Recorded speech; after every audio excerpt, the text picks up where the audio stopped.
Welcome to the Deep Dive. Today we're digging into some pretty intense source material, looking at a really volatile political landscape. It's dominated by one figure, Confederate President Jake Featherston, and his, well, Radical Freedom Party. Yeah, it's quite the snapshot. We see how they grabbed power, stirred up conflict both inside and outside the CSA, and basically just plunged the whole region into crisis. So our mission here really is to unpack how this happened. How does a highly motivated, frankly angry faction just transform a nation so quickly and start threatening its neighbors? That's the core question, and these sources give us a chilling look at the mechanics. It wasn't about consensus building, not at all. It was fueled by pure rage and this kind of thirst for payback. And understanding Featherston himself seems key. The early intel describes him as an angry, embittered man right from the get-go. Exactly, and that bitterness wasn't just general unhappiness. It stemmed from something specific in his army days. His career stalled. Why was that? Well, because he defended a Negro body servant who was also a red rebel, someone with communist leanings. That action put him on the wrong side of powerful generals, like Jeb Stuart Jr. Ah, okay, so that blocked his advancement. Completely, and that personal setback, that perceived injustice, it became his obsession. His whole motivation boiled down to wanting to, and these are his words, pay back the bastards who lost us the war. That kind of personal vendetta driving a political movement. Yeah. It's potent. Which brings us right to Section 1. How Featherston took this party from almost nothing to, well, an iron fist. Yeah, it's quite a story. The Freedom Party literally started out of a cigar box in the back of a saloon, really humble beginnings. Hard to believe looking at what it became. Right, but Featherston had this incredibly aggressive style from day one. He didn't just disagree with the guys before him, he called them damn fools, basically said they lacked the spine to lead. So he positioned himself as the only one strong enough. Pretty much. The only one who could restore national pride. That was the message. And then came the move that really signaled the shift, the attack on the courts. This is fascinating for anyone watching how autocrats work. He went straight for the judiciary. He did. It wasn't just political maneuvering, it was tossing out the rule of law entirely. That was the pivot point, away from the Constitution. And there's that famous quote, right? Oh, yeah. The Supreme Court ruled against him, and he just shot back. James McReynolds has made his decision, now let him enforce it. Wow. Just openly defiant. Totally. It wasn't just tough talk. It was him saying, the party is above the law, the courts can talk, but we have the power. One source actually predicts people will study that specific moment for the next 50 years. Because it was the break. Exactly. The break from any pretense of democratic checks and balances. So if the courts couldn't enforce things, who did? His own people. His loyalists, yeah. The sources call them stalwarts or sometimes ruffians. These were the guys on the street making sure people towed the party line, often through, intimidation. Right. And there's that chilling example about the shopkeeper. Just for not flying the Freedom Party flag.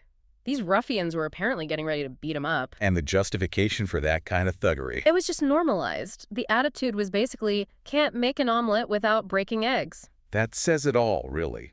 That casual acceptance of political violence. It really does. It shows you how fear, or maybe even some level of buy-in, allowed this stuff to become just standard practice. And this control wasn't just for the present.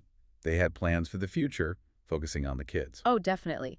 The Freedom Youth Corps. This was for boys, 14 to 18. The stated goal, teaching order and discipline. Sounds vaguely familiar from other regimes. It does. And there's this incident in Sonora that shows just how extreme it was. A boy, a member, was minutes late for a drill. And what happened? Publicly disgraced, sent away, just for being a few minutes late. That seems disproportionate. Terrifyingly so. It is terrifying. Because it wasn't really about being on time. It was about showing that the party's schedule, the party's demands, came before anything else.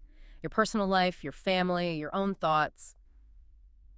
Irrelevant. Breaking down the individual. Exactly. Not just training soldiers, but conditioning minds for total obedience. Okay, so if that's how they treated loyal youth, let's shift to Section 2. The experience of the black population under this regime must have been, well, brutal. Especially with their slogan being freedom. It's beyond cynical, isn't it? The sources say black people were often forced to chant freedom, sometimes literally at gunpoint, a total inversion of the word's meaning, given their reality. Just constant oppression. From day one, political violence, and then after an uprising, it became structured economic violence, too. They didn't just want silence. They wanted to cripple people financially. How did they do that? What was the mechanism? It was collective punishment, designed, as the source says, to hurt.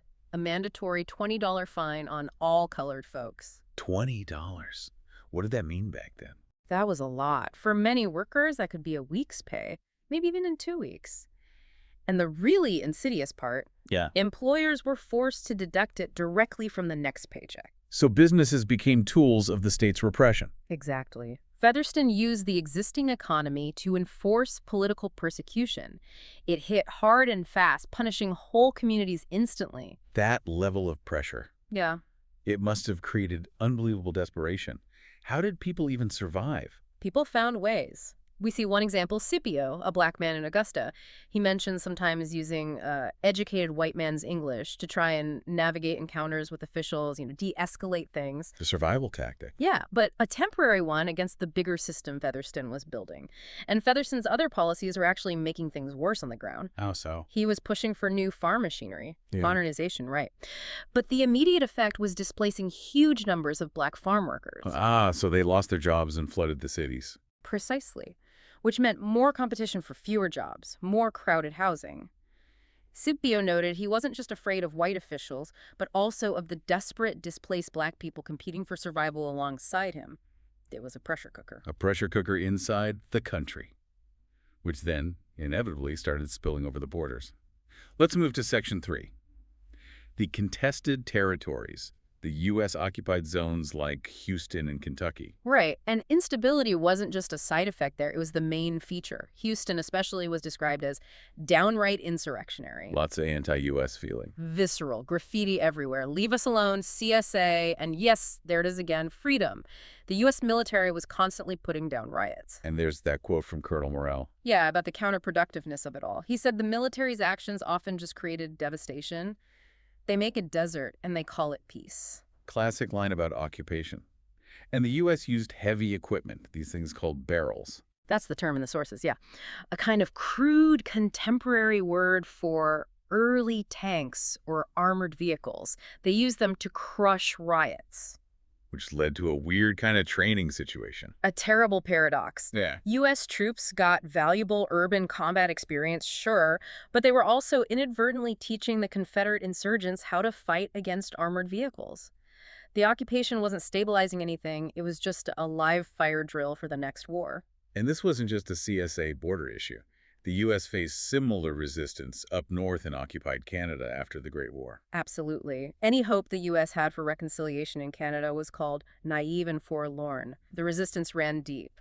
There's a striking story about Mary McGregor. What happened to her? Her father and brother were killed fighting the occupation, but did she stop? No. She apparently planted a bomb in a general store herself.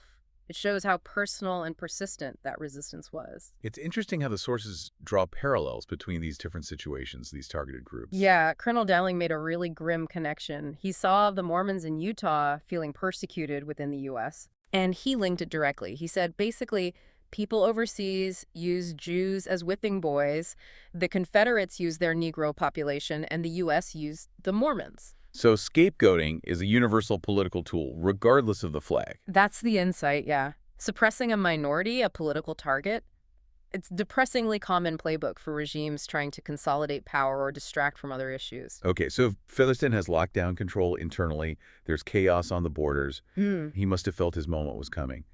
This takes us to Section 4. The clear path to war and Featherston's, frankly, cynical calculations, starting with rearmament. He played it smart, or rather deceptively. He asked to expand his army past the treaty limits, but he claimed it was purely for internal defense, dealing with all those uprisings we just talked about. It's a level excuse. Sounded reasonable on the surface, but it was a total lie, just cover for a massive military buildup aimed outwards. And the U.S. Navy figured it out. Something about citrus. They did. U.S. Navy observers, one named Karsten, noticed weird aircraft activity. Lots of planes supposedly belonging to the Confederate Citrus Company. Citrus Company, seriously? Yep. Classic clandestine stuff. Hiding military planes under a bogus commercial front. He was gearing up for war while pretending to put out fires at home. But his real political masterstroke seems to have been this plebiscite plan for Kentucky and Houston. He really played President Al Smith. Oh, perfectly. He saw Smith's weakness and exploited it ruthlessly. Smith was facing re-election in 1940, right? He wanted to campaign as the peacemaker. Okay, makes sense politically. So Featherston pushes for votes in Kentucky and Houston. Smith agrees, but he gets nervous about potentially losing territory right before the November election. So he insists they delay the actual votes until 1941. Ah, trying to have it both ways. Get the peacemaker credit now, deal with the consequences later. Exactly. Short-term political gain over long-term security. Featherston saw right through it. He agreed to the delay, knowing it guaranteed the CSA would eventually get those states back. He just had to wait Smith out. And once the deal was done, did he stick to the spirit of it? The demilitarization. Not for a second. The betrayal was immediate. The ink was barely dry, and Confederate troops started massing on the borders of Kentucky and Houston, ready to walk in the minute the U.S. pulled out. A flagrant violation of the agreement. What's truly staggering is his absolute certainty that the U.S. would just let it happen. He was utterly convinced. He actually bet a general $20 on it. Said something like, I am mighty damn sure of myself. That's my job. Confidence or arrogance? Probably both. He just saw the USA as, in his words, soft, rotten, just waiting for somebody to kick the door in. He thought they were too divided, too cowardly politically to stand up to him. And he clearly saw himself as the one ready to do the kicking. No question. So putting it all together, this aggressive leader, throwing out laws, using economic violence, exploiting neighborly weakness, the Freedom Party really was this revolutionary reaction, as the sources say, and the world was suddenly face-to-face with it. Yeah, the synthesis is pretty bleak. You have this highly driven opponent operating completely outside normal rules, fueled by this deep personal vendetta. And it makes you think about the warnings that nobody listened to. The sources definitely mention regret. People like Colonel Dowling looking back at the 1920s, when the CSA was weak, thinking, that was the time we wasted it. They could have contained Featherston then. They stood by while he gathered steam. Which really brings us to the final thought, the question for you, the listener, thinking about dealing with these kinds of aggressive threats. Right. When you're facing an opponent like Featherston, someone who thinks reasonable just means doing exactly what I want, is it actually riskier to confront them early on when they're still building power? Or is it more dangerous to just hope against all evidence that they'll eventually somehow become reasonable?